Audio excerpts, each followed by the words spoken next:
ہم سنی ہیں، لیکن ایک سوال ہے کہ جب مسلمان جو ہیں تو پھر اہل سنت کہلانا کیوں ضروری ہوا؟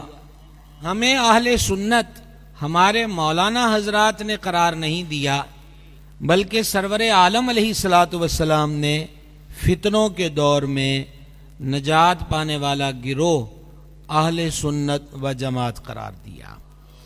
تو یہ اصطلاح مولانا لوگوں نے یا بابا لوگوں نے ہمیں نہیں دی، بلکہ اہل سنت ناجی گروہ ہے۔ یہ ہمارے کریم رؤوف الرحیم صلی اللہ تعالی علیہ وآلہ وسلم کے فرمان اقدس سے ظاہر ہے۔ دوسری گزارش، عقائد کی بات ہوئی اور آپ ہمارے علماء سے سن رہے ہیں کہ اعلیٰ حضرت عظیم البرکت مجدد دین و ملت الشاہ امام احمد رضا قادری قدسہ سرہ العزیز نے جو بیان کر دیا، ہم اس پر قائم ہیں، قائم رہیں گے۔ اس سلسلے میں میں اپنے نوجوان بھائیوں سے ایک گزارش کرنا چاہتا ہوں۔ اعلیٰ حضرت امام احمد رضا رحمۃ اللہ علیہ نے ایک عقیدہ بھی خود بنا کر نہیں دیا، جو عقائد صحابہ کرام کے تھے، جو عقائد اہل بیت اطہار کے تھے، انہی عقائد کے محافظ کا نام امام احمد رضا ہے۔ اور اس کے لیے آپ کو کہیں دور دراز سفر اختیار کرنے کی ضرورت نہیں، صرف فتاوی رضویہ شریف پڑھیے، آپ ایک سمندر میں غوطہ زن ہوں گے۔ یہاں آپ کو قرآن کریم کے نایاب ہیرے بھی ملیں گے، احادیث شریفہ کے قیمتی موتی بھی ملیں گے، ائمہ فقہ کے ارشادات کے در نایاب بھی ملیں گے۔ تو یہ دوسری بات ہے۔ تیسری چیز، اہل سنت کے نام کے ساتھ بہت ساری چیزیں ایسی منسوب کر دی گئیں، جوڑ دی گئیں، نتھی کر دی گئیں، جن کا سرے سے ہی اہل سنت سے کوئی تعلق، کوئی ناتا، کوئی واسطہ نہیں ہے۔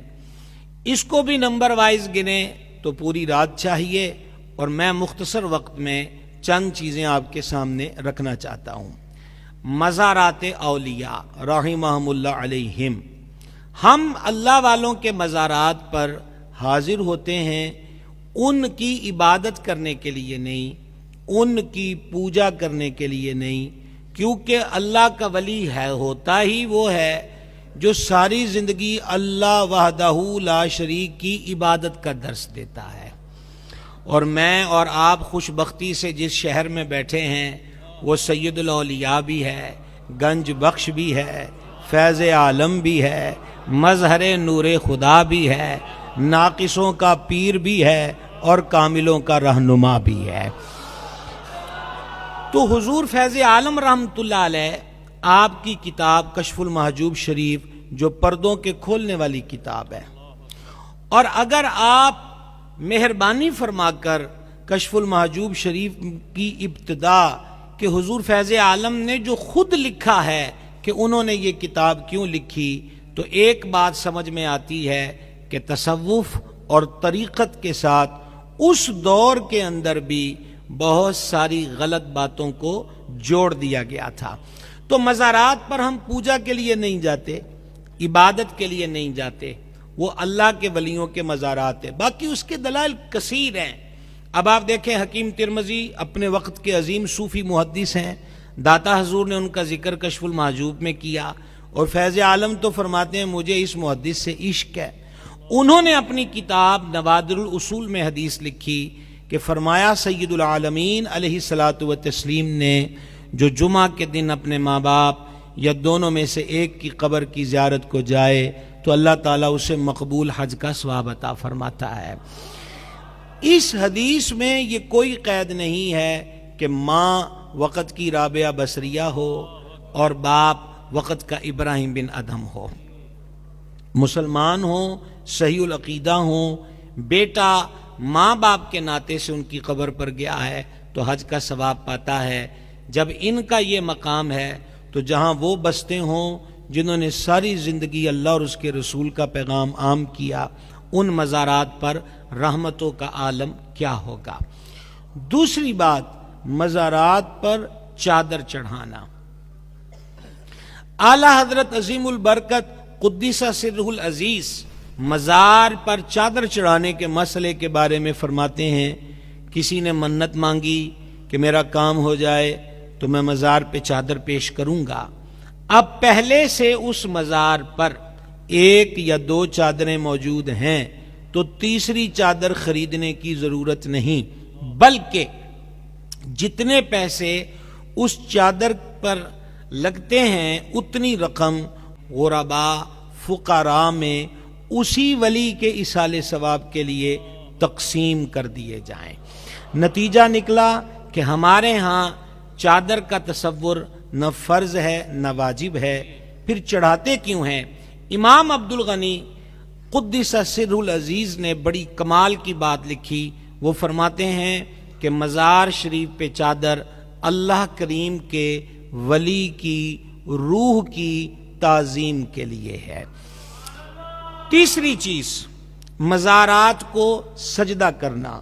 یہ وہ الزام ہے کہ جو پوری دنیا میں پوری تگ و دو سے پھیلایا گیا، یہ وہ الزام ہے جو بڑی شد و مد کے ساتھ ہم اہل سنت پر لگایا گیا، اور افسوس کہ کچھ جہلاء نے عملی طور پر اس الزام کو صحیح ثابت کرنے کی کوشش کی۔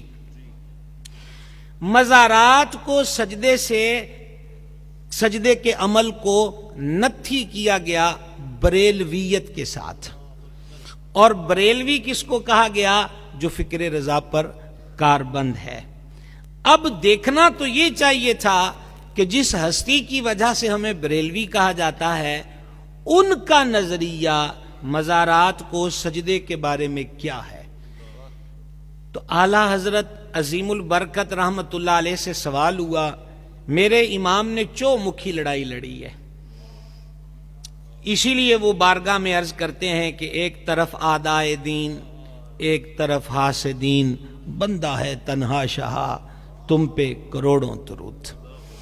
اس دور میں جب یہ سوال ہوا تو امام کا قلم حقیقت رقم میدان میں اترتا ہے، اور قرآنی آیات 40 احادیث طیبات، 150 سے زائد نصوص ائمہ فقہ نقل کر کے الزبدۃ الزکیہ کے نام سے امام اس امت کو ایک کتاب دیتے ہیں۔ آپ غور کریں، میں نے ابھی آپ کو کیا بتایا، یہ کہہ کر نہیں کہ احمد رضا یہ کہتا ہے، بلکہ وہ کہتے ہیں رب یہ فرماتا ہے، اس کے حبیب یہ فرماتے ہیں۔ تو سیدی اعلی حضرت رحمت اللہ علیہ نے اس میں کیا ثابت کیا کہ سجدے کی دو قسمیں ہیں، ایک سجدہ عبادت، ایک سجدہ تعظیمی۔ تعظیمی کو ایک اور لفظ سے آپ سمجھ سکتے ہیں، سجدہ ادب۔ فرما پچھلی امتوں میں، اور پہلی بات ایک لمحے کے لیے بھی جب سے کائنات بنی ہے، فرما اللہ کے سوا عبادت کا سجدہ کسی کے لیے نہ روا تھا، نہ ہے، نہ ہوگا۔ ادب والا سجدہ جیسے فرشتوں نے حضرت آدم علیہ السلام کو کیا، وہ پچھلی امتوں میں اجازت تھی۔ کریم سے بھی اجازت مانگی انہوں نے جو حضور کے مرید ہیں، بے مثال ہیں، لاجواب ہیں، با کمال ہیں، اور کُلًا وعد اللہ الحسنی کے سند یافتہ ہیں۔ اونٹوں نے سجدہ کیا تو انہوں نے عرض کی، اے کریم اتنے کرم آپ کے جانوروں پر نہیں ہیں جتنے ہم پر ہیں، لہٰذا ہمیں بھی اجازت دیجئے۔ تو سرور عالم علیہ الصلوۃ والسلام نے فرمایا، ہم اگر اللہ کے سوا کسی کو سجدے کی اجازت دیتے تو عورت کو اجازت دیتے وہ اپنے شوہر کو سجدہ کرے۔ آپ نے غور کر لیا، مزاروں، چلگاہوں، درختوں، پیروں اور فقیروں کو سجدہ کرنے کا تعلق اہل سنت کے ساتھ نہیں ہے۔ ایک قدم آگے بڑھیے۔ موجودہ وقت میں مختلف میلے جمیلوں میں عورتوں کے جم گٹے اور جم غفیر نظر آتے ہیں۔ اس عنوان پر اعلی حضرت نے پوری کتاب لکھی. اور میں خلاصہ پیش کرنا چاہوں تو وہ یہ ہے کہ اللہ کے ولی کے مزار کی حاضری ایک مستحب عمل ہے، لیکن عورت کا بے پردہ ہونا یہ بھی گناہ، غیر مرد غیر عورتوں کا اختلاط ہو، اکٹھ ہو، یہ بھی ممنوع. تو ایک مستحب کام کے لیے اتنے ناجائز کاموں کی اجازت نہیں دی جا سکتی. میرا امام لکھتے لکھتے یہ بھی لکھتا ہے کہ کائنات میں ایک ہی مزار ہے جس کے دم قدم سے عالم میں بہار ہے، اور وہ حضور پر نور صلی اللہ تعالی علیہ وآلہ وسلم کا مزار اقدس منور ہے.